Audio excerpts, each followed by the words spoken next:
PTI मखसूस नशिस्तों की हकदार। पेशावर हाई कोर्ट और इलेक्शन कमीशन का फैसला गैर कानूनी करार। मखसूस नशिस्तें दीगर जमातों को देने का फैसला कलअदम।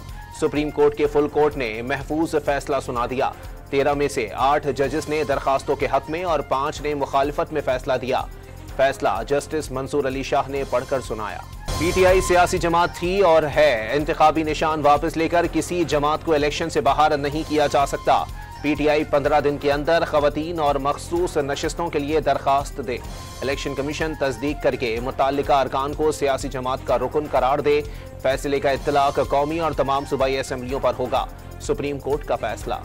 Justice Mansoor Ali Shah, Justice Athar Minallah, Justice Shahid Waheed, Justice Munib Akhtar, Justice Muhammad Ali Mazhar, Justice Ayesha Malik, Justice Hasan Azhar Rizvi और जस्टिस इरफान सादत ने दरखास्तों के हक में, Chief Justice Qazi Faez Isa, Justice Jamal Mandokhail, Justice Naeem Akhtar अखवान और जस्टिस अमीनुद्दीन खान ने दरखास्तों के खिलाफ फैसला दिया।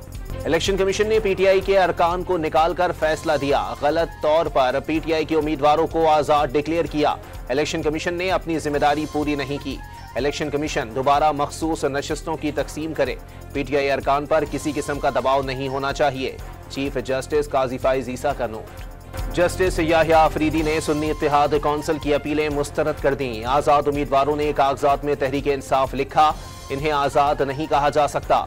तहरीक इंसाफ के उम्मीदवारों ने कामयाबी के बाद दूसरी जमात को ज्वाइन किया। जस्टिस याहिया अफरीदी का इख्तिलाफी नोट। आइन की तशरीह के बजाय इसमें नई चीजें लिख दी गईं। मखसूस नशिस्तों से मुताल्लिक कानून मौजूद है। पीटीआई को मांगे बगैर रिलीफ मिल गया।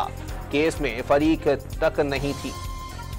वजीर कानून आजम नजीर तारड़ की गुफ्तगू। बैरिस्टर गौहर ने सुप्रीम कोर्ट का फैसला जमहूरियत की फतह करार दे दिया। पीटीआई को मनाने की कोशिशें नाकाम बनाने का दावा।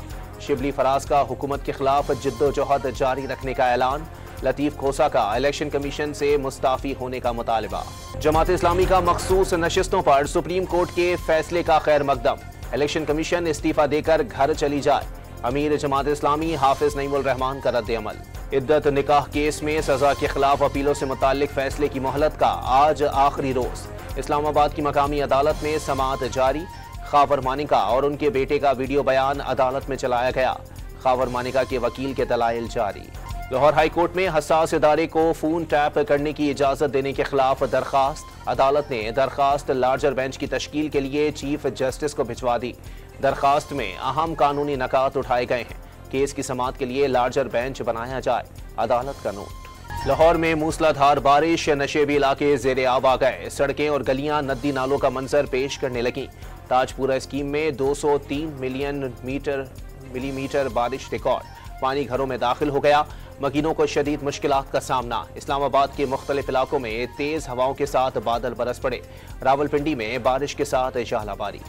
कराची के मुख्तलिफ इलाकों में बूंदाबांदी, समंदरी हवाएं बहाल हो गईं। हब्स और गर्मी का जोर टूट गया। शहर को तेज हवाओं ने अपनी लपेट में ले लिया। महकमा मौसमियात की 20 जुलाई से शहर कायद में तेज बारिश की पेशगोई। सिंध में रवां साल मानसून की बारिश जायद होने का इम्कान। फ्लावर मिल्स एसोसिएशन की दूसरे रोज भी हड़ताल। आटे की तरसील ना होने से मिलों और चक्कियों पर ताले पड़ गए।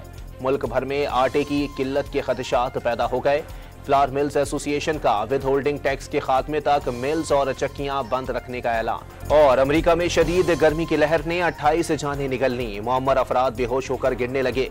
कैलिफोर्निया की डेथ वैली में पारा 55 सेंटीग्रेड तक पहुंच गया।